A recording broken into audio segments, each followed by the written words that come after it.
Mr. Rubini, as we agreed before, maybe we'll start with an overview of your views on the future of the labor markets and the education of the world.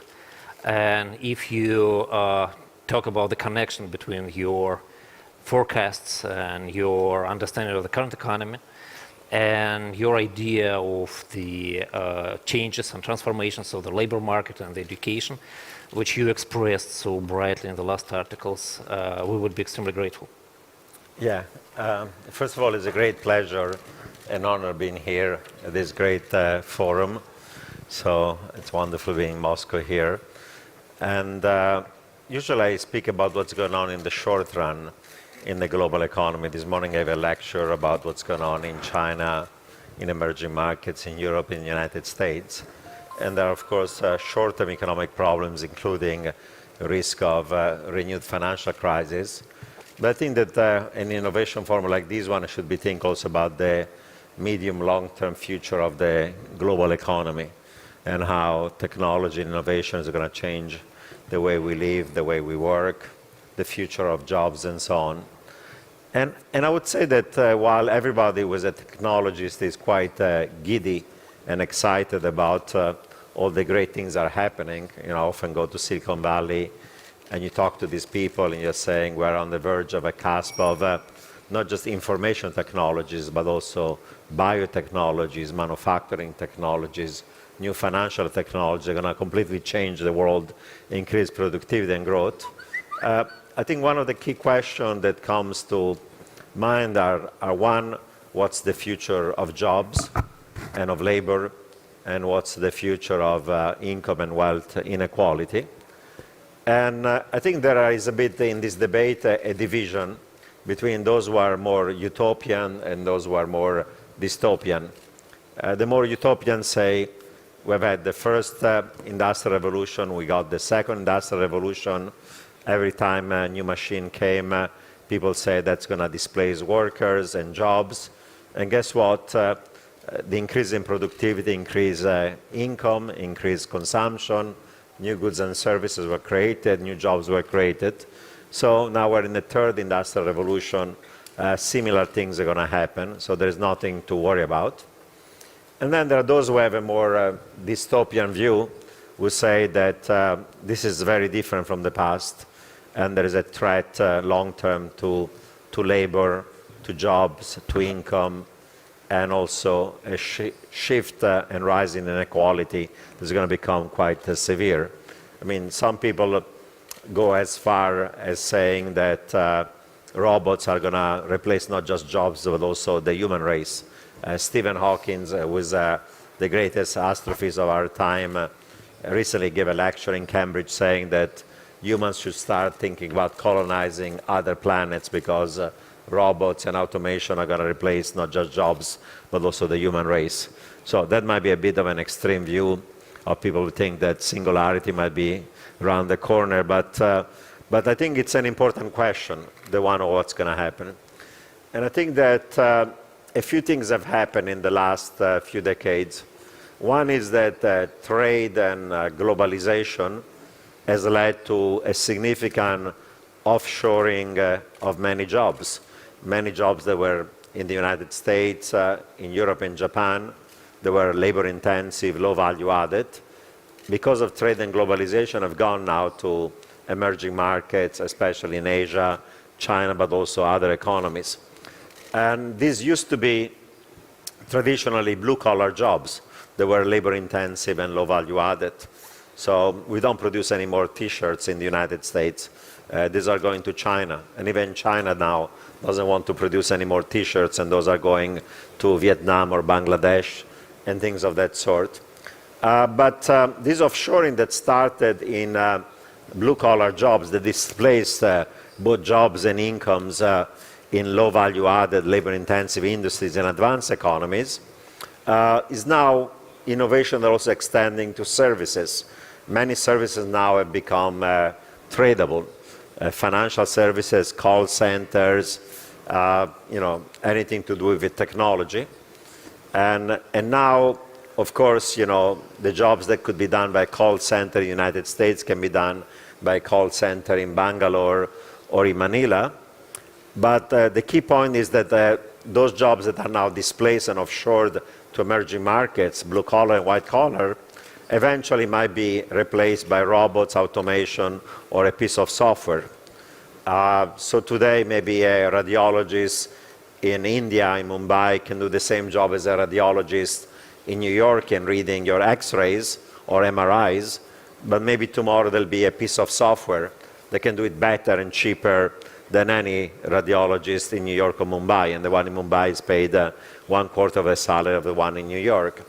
Or today, you know, the call centers are in Bangalore or in Manila, but often I use the phone and I call my AT&T service center, and rather than a human voice, there is already a machine ask me a question and I have to answer it.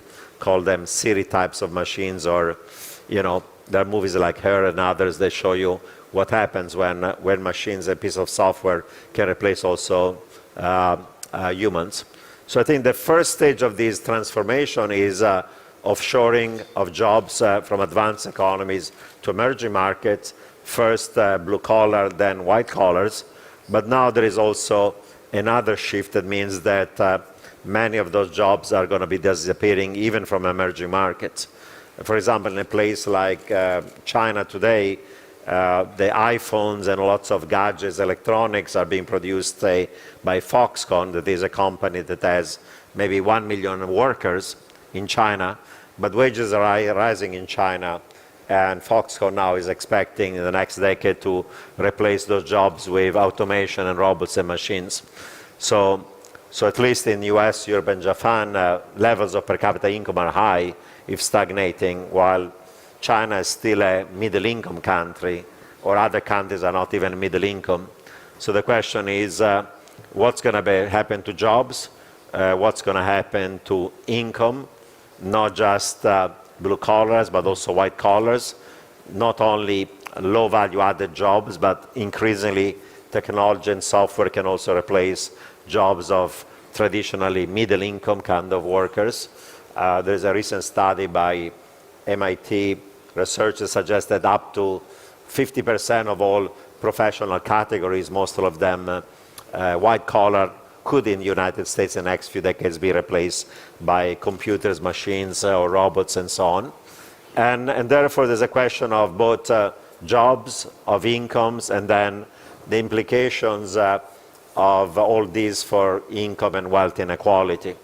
That is increasing that inequality, in part because of trade and globalization, in part because technology is becoming more capital intensive, skill bias and labor saving, in part because in a world in which your market is not millions of people but billions, those who are at the top, the superstar, have a winner-take-all effect.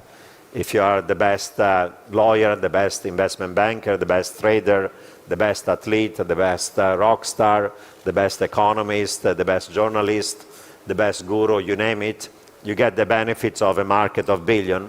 So those who are in the top 10, 20% of distribution of skills, who are the top, who are the innovator, get the benefits of that innovation.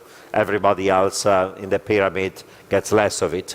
And these effects that are winner-take-all effects are being exacerbated by technology, externalities, economies of scale come from globalization as well.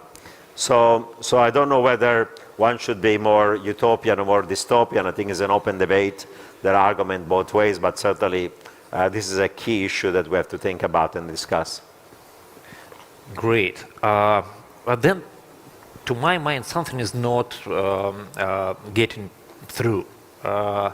We've had two industrial revolutions already, the pure industrial revolution and the information revolution, the technological revolution lately. The first one brought the efficiency of production to the levels thousands times higher than before. One wheeler started to produce around 7,000 to 8,000 more material per unit of time than before the revolution. Still, we didn't have armies of jobless people. Children went out of labor. The 14 hours work was exchanged to 10 hours work, and then later to 8 hours work. 7 days work was exchanged for 5 days work. And then, in simpler examples, when you, for example, had the printers, the typewriters, and now you have the computers, which are much more efficient. But the number of secretaries didn't change dramatically in the world. The number of secretaries is pretty the same. Do you think the world will still adapt to the changes by allowing people to work in better conditions, fewer hours, fewer days, increasing the age of entry and decreasing the age of exit, or the resource is exhausted?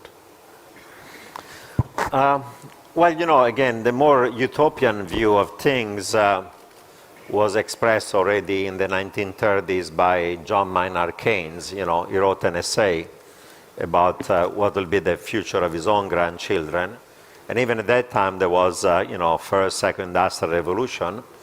And the point he was making was that, well, at that point, people were working, you know, 60, 70 hours. But he said once technological innovation becomes massive, all of us will be able to work less hours. Right? He made an example, everybody working only 10, 15 hours a week and spending the rest of the time, all of us becoming artists and poets or leisure and taking care of our family and friendship and you name it. So that's an ideal world, right? Technology increases productivity, you can produce more goods and services much more cheaply, we may not need to work as much as before, and as we know, one of the sickness of our society, we're all overworked. And therefore we can live in a world in which actually we can pursue the things that make actually humans humans, being poets, philosophers, artists, care about the world and things of that sort. That's a utopian world. And of course, you know, people 200 years ago maybe worked 70 hours and then 50 and then 60. The average work week today is 40 hours. And who said that we cannot go back from that to 30 to 20 to 10? And that's the story, and better working conditions and not using children and all the rest. I think that the challenge to that view is the following one. One of the things happening right now is that, as I pointed out, technological innovation is increasingly becoming not only capital intensive, but it's also becoming skill bias and labor saving. And that means that actually if you are among those who have high human capital, if you are an entrepreneur, if you are an innovator, if you have the kind of skills that cannot be substituted by machines or software or computers, you are in actually quite high demand. You know, I spent the last 2 weeks of my life traveling around the world and working on average 12 hours a day. Even during Saturdays and Sundays. I was just all over Asia, from Seoul to Tokyo, then went to Washington. I went to NYU for 4 hours to teach my class, then I rushed to the airport. I came here, and I've been working yesterday and today. And tonight I'm going to take a flight and go to Beijing for the next 3 days. So those who have the skills and the human capital are in high demand, and actually they work longer and longer hours. I live in New York, where typical investment banker works 100, 120 hours a week.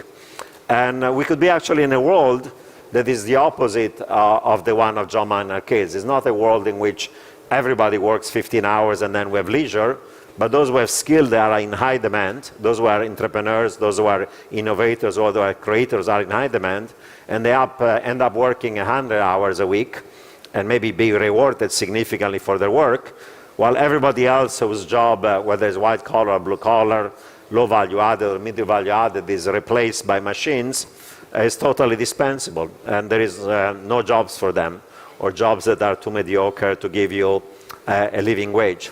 So the idea was that technology would increase productivity, and the benefits of those productivity increases will be spread across the board for everybody. So we all benefit out of that. But what if technology is capital intensive, so those who own financial and real capital get the benefits, those who are skilled innovators get the benefits and the profits and the rents from that innovation, and everybody else is displaced by machines, robots, automation, and software, and they don't have any jobs. I mean, maybe a bit of an extreme caricature, maybe they have jobs, but they're mediocre jobs that are paid very, very poorly. So it might be actually a society in which the problem is not just capital versus labor, but might be between different types of labor. The labor that actually benefits, that is complementary with technology, because it creates the technology and the capital, and the labor that essentially is substituted by technology. That will be a very, very different world from the more utopian ones in which we all have 10 hours a week of work and the rest of the time we can do the beautiful things that make us human. Great. But then I have three questions at once, because there are the three major forces to my mind which will interfere and interact with the process. Let's start with the services part of the equation. There are so many services in the world now which we didn't dream of 100 years ago. Imagine psychotherapists working with every other and maybe every first person in America and every third person in Russia as of today. This number is a product of the technology, of the ability of many people to pay for that, and ability of many people to get away from their working places and become psychotherapists. And babysitters who are now the ordinary, the regular person in the world, and mid-income families have babysitters, and even low-income families have babysitters. They didn't 100 years ago. And many other services which emerged from the Industrial Revolution, and now they developed, and many more to come. Maybe this is one of the solutions to the problem of the imbalance. It's an interesting and valid idea, and services, certainly we don't know which are going to be the new jobs of the future that are going to be generated by all these technological innovations. But if we look at the cycle as occurred, let's say, for the last 200 years, of course, 200 years before the first Industrial Revolution, most jobs were, in agriculture and primary production. And then as there was massive technological innovation in agriculture, we didn't need all these jobs. And they went into manufacturing and industry. And then we created lots of manufacturing and industry jobs. And then when the first and the second Industrial Revolution came, many of those manufacturing jobs disappeared, because now you could produce more goods and services with less work. And we got a generation of lots of service jobs. And we became a service economy rather than primary manufacturing. But if you think about what has happened for the last 20, 30 years, one of the important things that's happened was initially services became more tradable, so many of them went to emerging markets. But as I pointed out, many of these service jobs now are also being replaced by technology. I mean, I'll give you a few examples. It's great that we can all use e-books, and on these tablets or iPads, being able to download in 1 second any book and for $10 or whatever. But all the jobs that were in the printing industry and distribution of books, and even the bookstores, are gone forever. So it's great for consumers, but tons of jobs have been displaced by technology. Think about jobs in transportation. We know that now there is Uber and lots of services, but we know the future is one of, it's only a matter of time of driverless cars. So all the truck drivers and all the Uber drivers are going to be gone, and be gone for good. We know there is now talk about e-government, and there's long bureaucracies that are doing nothing but shuffling paper. Now, luckily, you can go and download lots of government forms online and submit them online, rather than staying in line as I used to when I was a kid with a bunch of bureaucrats doing. Those jobs have to be gone forever.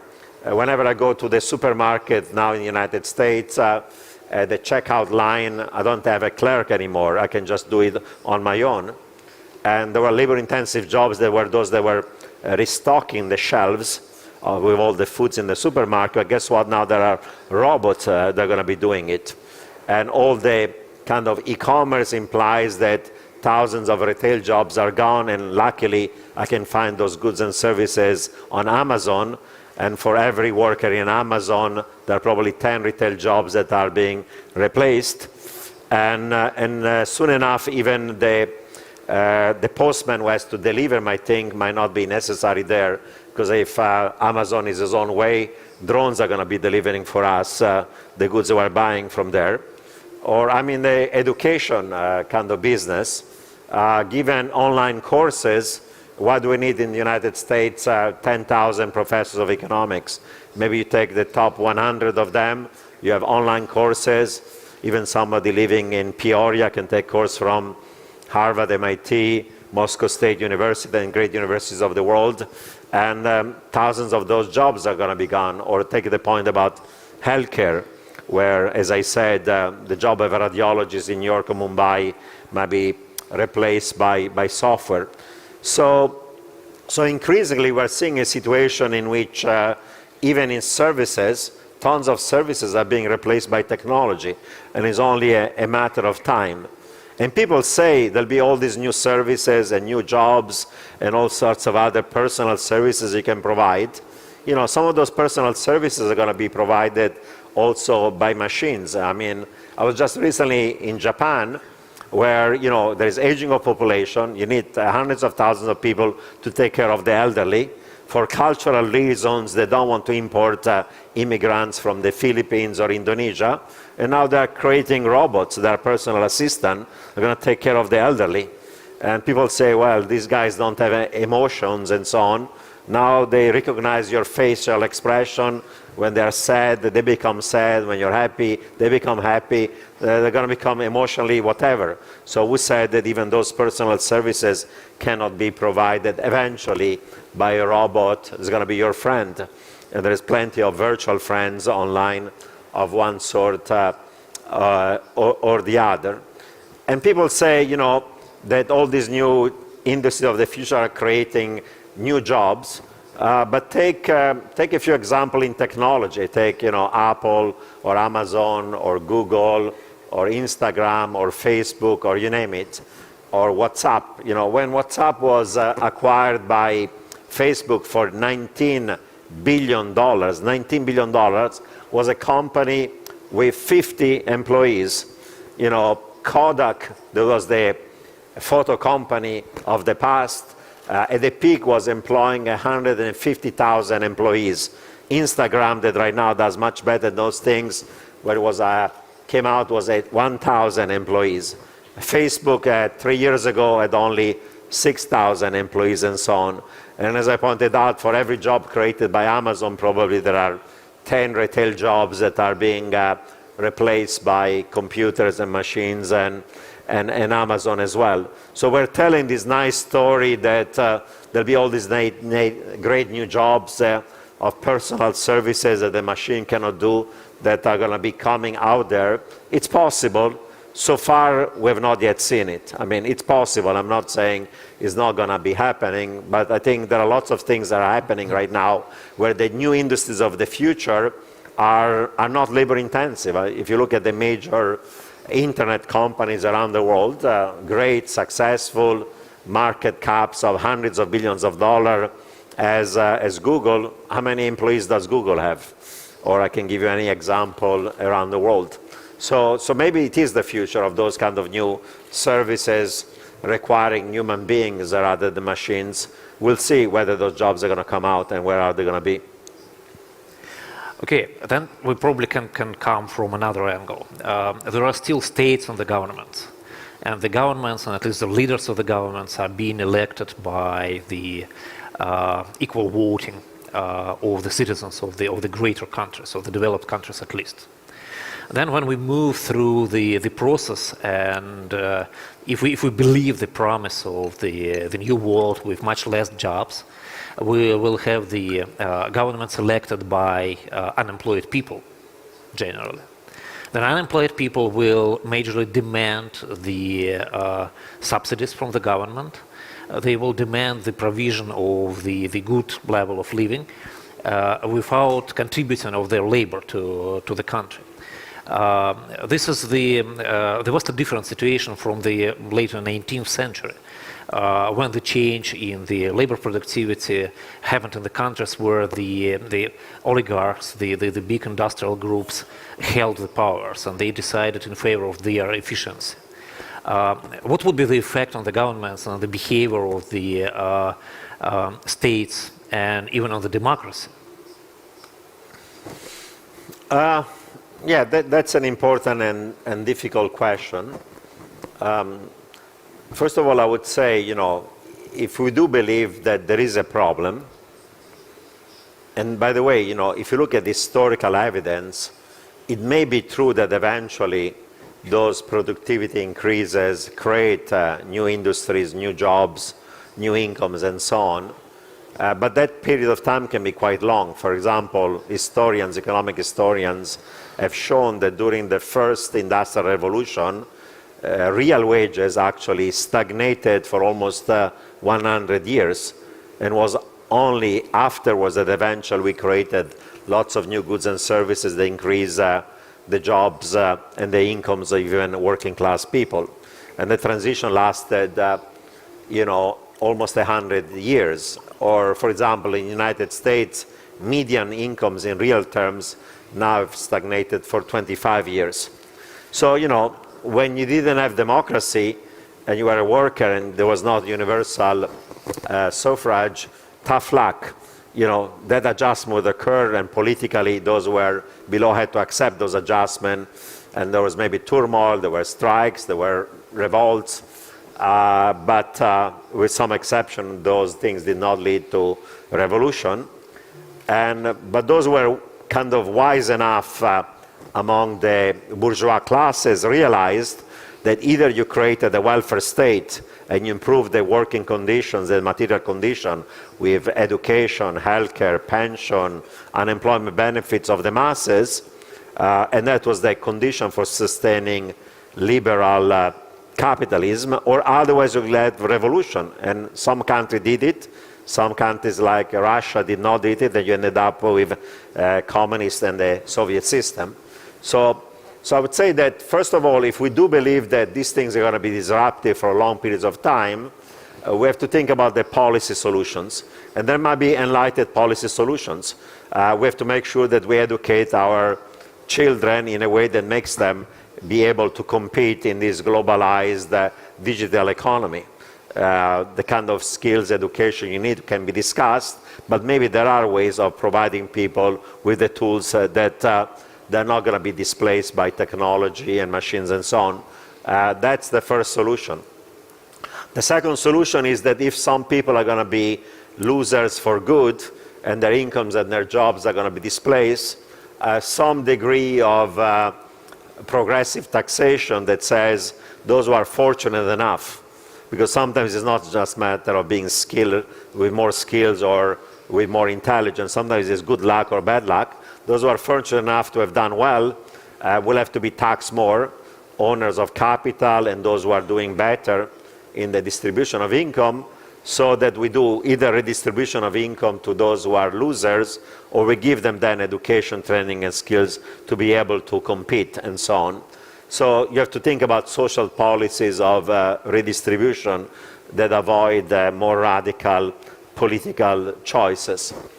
Some people go as far as saying, our democracies are not going to be working any longer because we'll have a bunch of people that are displaced and they're going to be following policies of redistribution, of taxation, of non-openness to technology, to trade, that's going to actually suffocate the entrepreneurial spirit of those who are innovators, and economy will stagnate.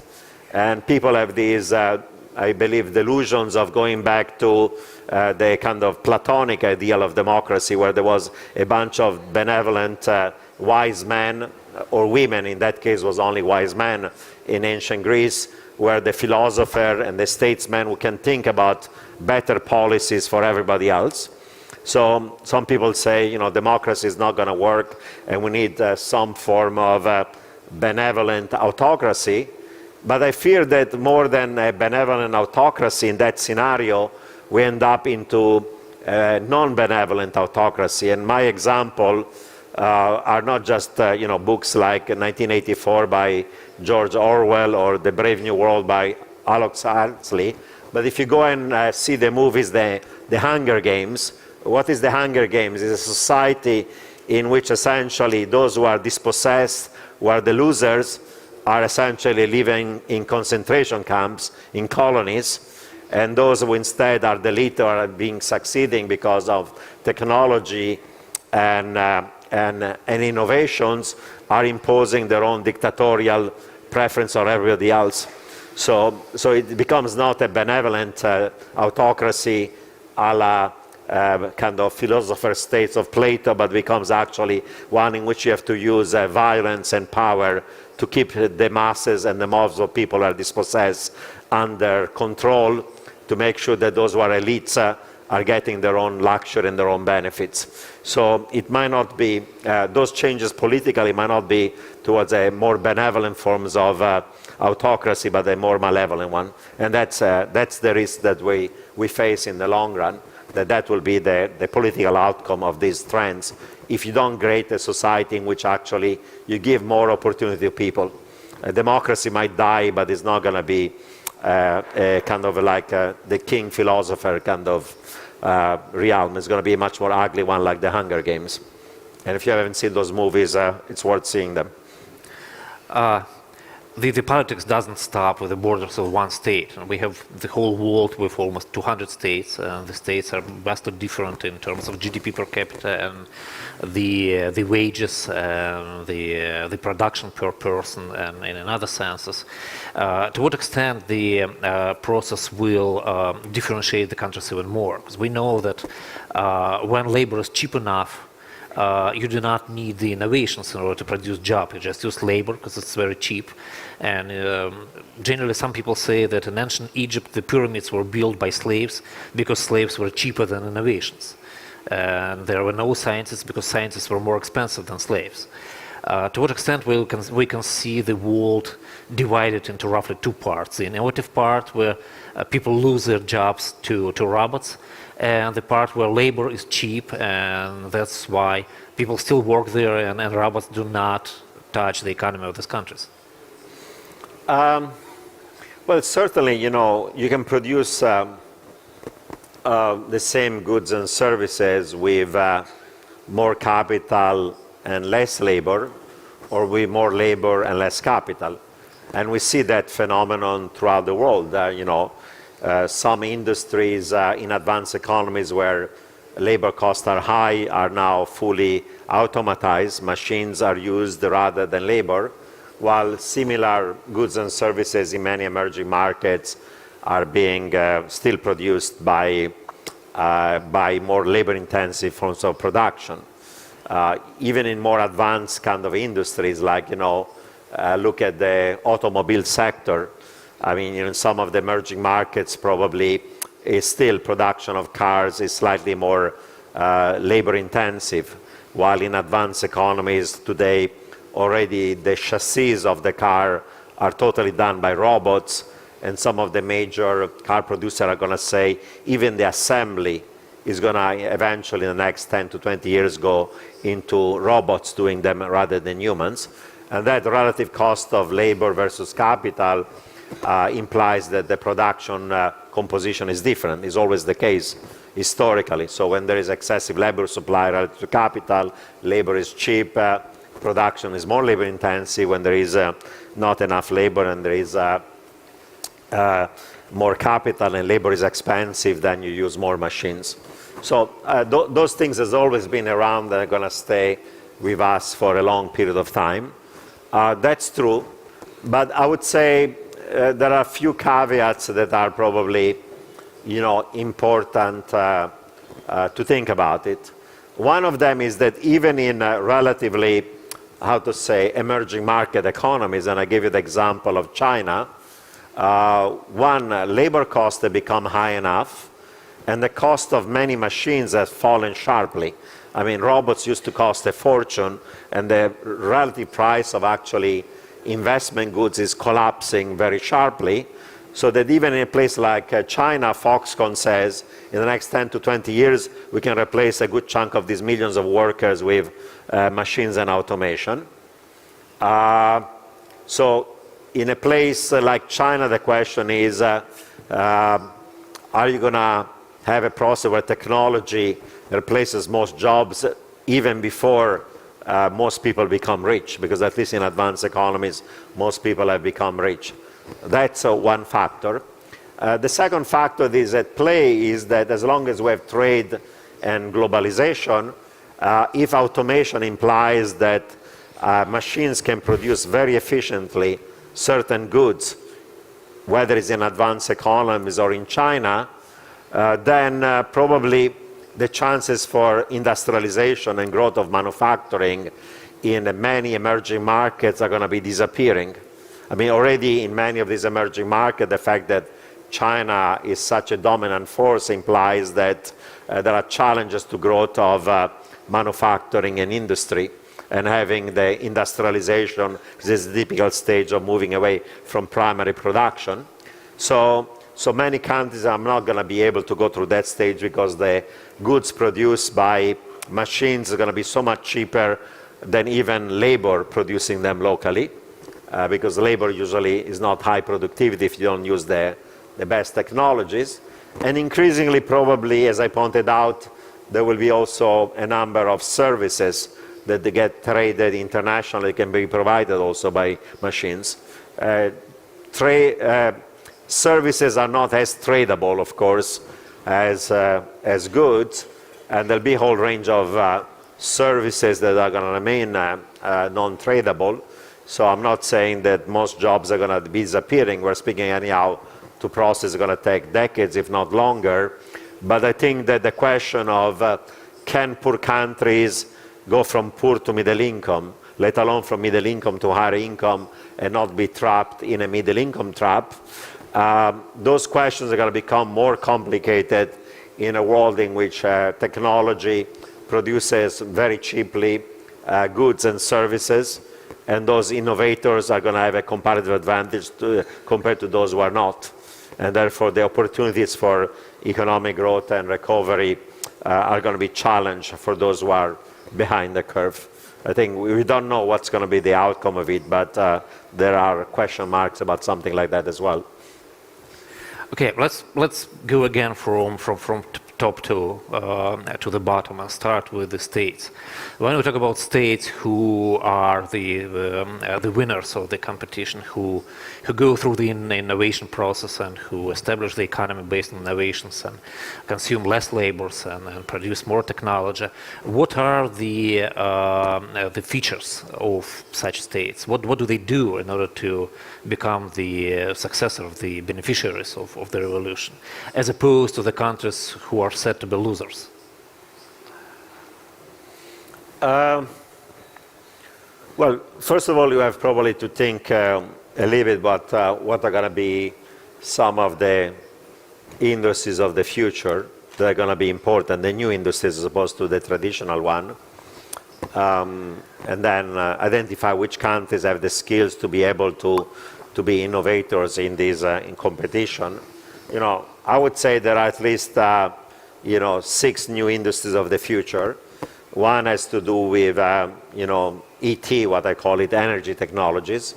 That is not just non-traditional fossil fuels like shale gas and oil, but also green economy, clean tech, stuff having to do with the environment, and so on, solar and whatever not, battery, fuel cells, and so on.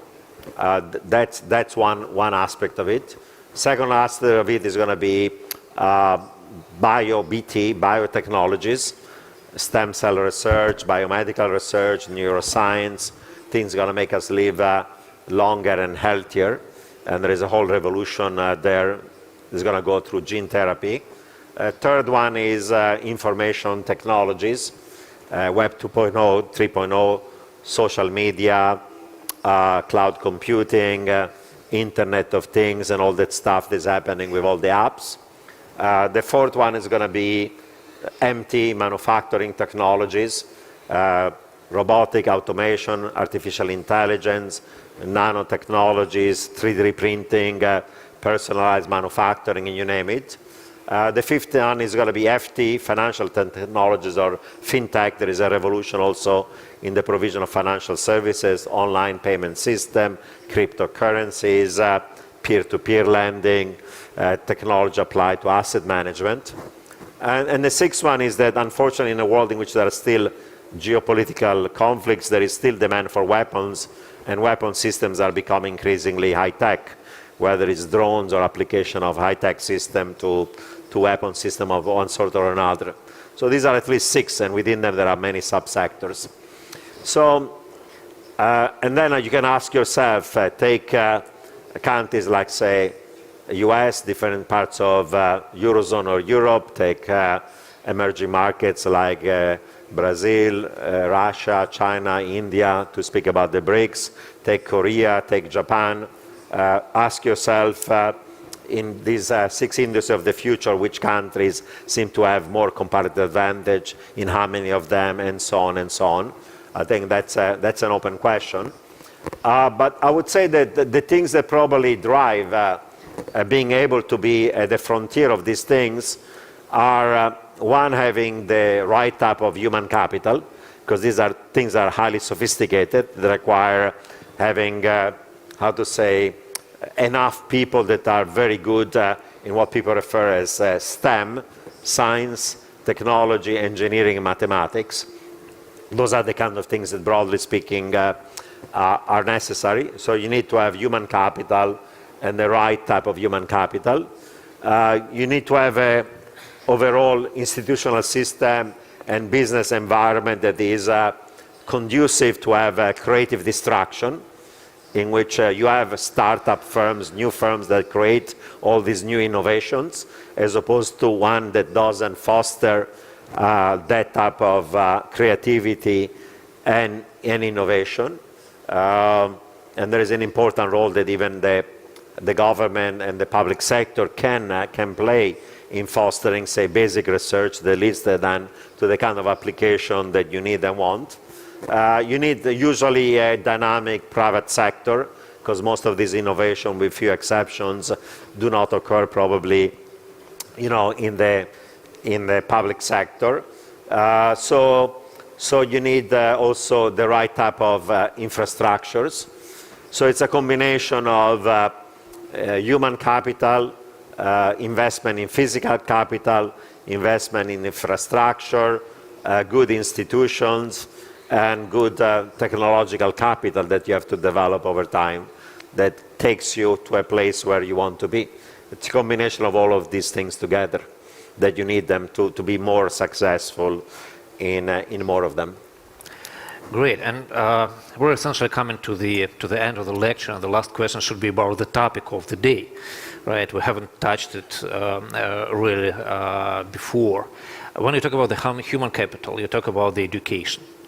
Generally, there is the direct connection between the education and the success of people in the world today. We know the curves, but then probably the new qualities of the human capital demand changes in how we teach people.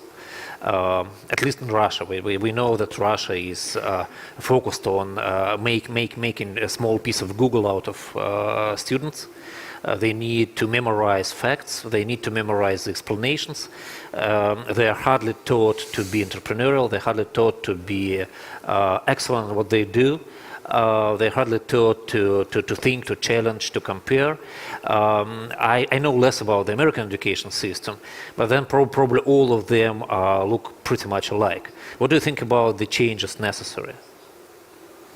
Yeah, I mean, it's a bit of a complex thing, and I don't have a strong view, because there is a debate on what kind of education is necessary for the young people to be able to be compete in this global economy and to be creative and innovative. And by the way, not everybody can be an innovator or an entrepreneur, but you want certainly a larger number of them to be so.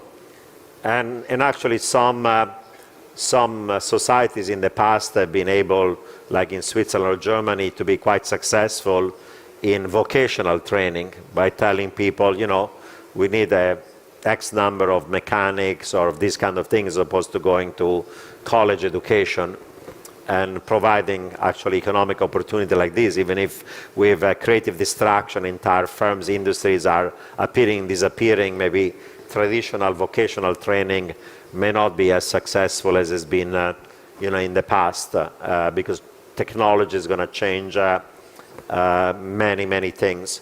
But certainly, mechanical learning or memorization is not necessary any longer. You know, anybody who has access to a smartphone has a second brain where, you know, I used to, as a young student, I've been going to libraries and look through dusty bins for the right book to find some important statistic or fact or historical event.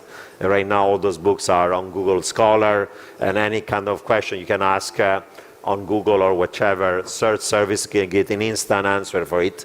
So memorization by itself is not critical because the knowledge of stuff that we need to know, facts, can be found at a click, literally as well. I think that critical thinking, creative thinking, working with people and not just individually, because a lot of work is now ideas about crowdsourcing and working together as opposed to individually to get the best idea. A more flexible, liberal education where people can really be open-minded. You know, nobody's going to have the same job forever in the same company, in the same sector. You'll have to change jobs 10, 20 times in your lifetime. Traditional job category is going to change. So something that is too specialized is not going to be sufficient. So it's going to be a digital economy, it's going to be an information economy, it's going to be a knowledge economy, it's going to be a creative economy, it's going to be a more entrepreneurial economy. So you have to have the mental flexibility to be able to resolve different problems and do them in a way that cannot be replaced by a machine. Those are going to be the kind of things that give you probably an edge. And of course, in every society, if we're going to have people who can also generally know more about science, more about technology, more about engineering, more about mathematics and things that are having broad application in the technology space, that's going to be important. But sometimes the most creative people are those who come actually from the humanities, knowing how to think, know how to challenge authority, knowing how to be a philosopher, knowing to be an artist. Even a liberal arts education that is creative enough can give you that kind of mental flexibility to go for the industries of the future. So I don't know that we have yet the right educational model. It's going to be the right one for everybody. Depends also on your skills and opportunities, and a lot of thinking has to go. Will we be in a world in which online education can really replace traditional education? Should we think a model in which people spend, 12 years in K-12 education, then 4 or 5 years in college and then graduate school, or will start to learn before and work before? You know, in the United States, lots of kids today, don't even want to college. They want to start their own startup because they see Bill Gates, who dropped out of Harvard and started Microsoft. They think about Mark Zuckerberg, who dropped out of Harvard and created Facebook. And tons of them want to go to Silicon Valley and create the next startup of the future, because if they have the right app, the right idea, you could be a billionaire by the age of 24, like this kid who created Snapchat or Instagram and so on. So maybe it's a world in which we have to teach kids to start creating stuff while they're already in school and becoming entrepreneurs and start to work when they're in school, rather than thinking about a piece of life, 12 to 16 years, where you study and then you start to work. Because even when you start to work, you'll have to learn and learn again. Education doesn't stop once you finish college or you graduate degree, but being creative doesn't start after you've done primary school, secondary, and after you've done your undergraduate studies and a master. You have to start produce and think and create before. So it'll be probably a different model in which you learn throughout your lifetime and you work throughout your lifetime. And that might be a better model than one in which you don't even start having your first job until you're in your 20s. That might not be the best model for the future. Great. Thank you very much. I know that you need to hurry up to get to a plane because the roads in Russia are not that innovative. You'll spend much time before we leave, and maybe you give a short and quick answer to the question which I essentially sent to you as the major question here. With all that speech about the innovations and adoptions and changes in life and whatever, don't we overestimate the new wave of the innovation? What are the evidences that we are really at the verge of the new or the third wave of the Industrial Revolution? Or maybe it's just we talk about that because we like to talk about the innovations, and the situation is not that serious.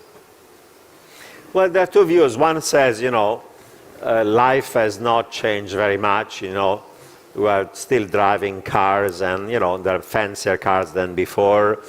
The new versions of new computers don't make us think faster, but they're the same as before. Lots of these apps and gadgets are not changing anything. So world has not changed very much. But I think that some of these changes are going to start to become exponential. The Moore's law that applies for computing power could be also applied now to artificial intelligence. I'm not an expert. I talk to some of these people who are experts. Some people say we are 25 years away, maximum, about 5 innovation away from singularity. Singularity defined by having thinking autonomous machines. And people say when that happens 25 to 30 years from now, you're going to have thousands of Einsteins that in parallel thinking machines can resolve all the problems of physics, of energy, of lots of stuff that has to do with science. So things are going to be changing very, very fast and exponentially. So it's hard to tell, but I think things are changing very rapidly. I mean, I'll give you an example. I spent a week this summer going to the Galapagos Islands, this beautiful place where Darwin supposedly discovered the theory of evolution by looking at the finches. So I read a couple of books about the theory of evolution. I hadn't done it since I was in high school, so my knowledge of biology was a bit rusty. So it turns out that the planet Earth has been around for 4 billion years. There was no life for another 500 million years. So life on this planet has been for 3.5 billion years. For a long time was this monocellular organism. Mammals have been around only for 400 million years. And the human race, in terms of Homo erectus, maybe has been around for 100,000 years, but Homo sapiens has been around for maybe 10,000 years. So first observation, we think that we are at the top of this pyramid, but in the history of 4 billion years of this planet and 3.5 billion of life, we're totally an appendix, at maximum 10,000 years. But in these 10,000 years from the prehistoric case where it's scribbling something, we've created all these new amazing technology are completely changing the world. And I don't know whether singularity is 25 years away or 30 years away or 40 years away. But in an extreme view of the world, we worry about machine replacing jobs. So what if machines are going to be replacing the human race? We're really a footnote in the history of this planet, let alone in the history of this universe. Maybe things are going to change so much that we are going to be totally obsolete as a human race, and deeper and more sophisticated form of life, like machine life, are going to take us over. That's why Stephen Hawking says we should start thinking about colonizing other planets. Maybe it's an extreme view, and maybe somehow there'll be a symbiosis between humans and machines in a way that actually everything's going to become much better. But I think many things are changing very, very, very fast. As I said, take the auto industry. It's only a matter of time when the issue is not going to be whether there's going to be a driverless car, but the issue is going to be, can anybody be allowed to drive a car? Because once you realize that driving a car by a human is so much more risky, because 95% of accidents are caused by humans, mistakes, then you're not going to be allowed to drive a car. It'll be only driverless car, and maybe in a closed circuit you can just, for hobby, drive a car old-fashioned way. So we might be on the cusp of stuff that in the next 20, 30 years are going to change the world in more radical ways than the past. And certainly for people who are young generation, those kind of technological innovations radically change the world. You know, I used to live in a generation where, you know, if you become a doctor, you know, you'll have a good job. If you become a lawyer, if you become an economist, a computer scientist, and so on. But even those traditional job categories may be completely disrupted by technology. So if you are born today, what should you study? What you should specialize? I think it's an open question much more than the past.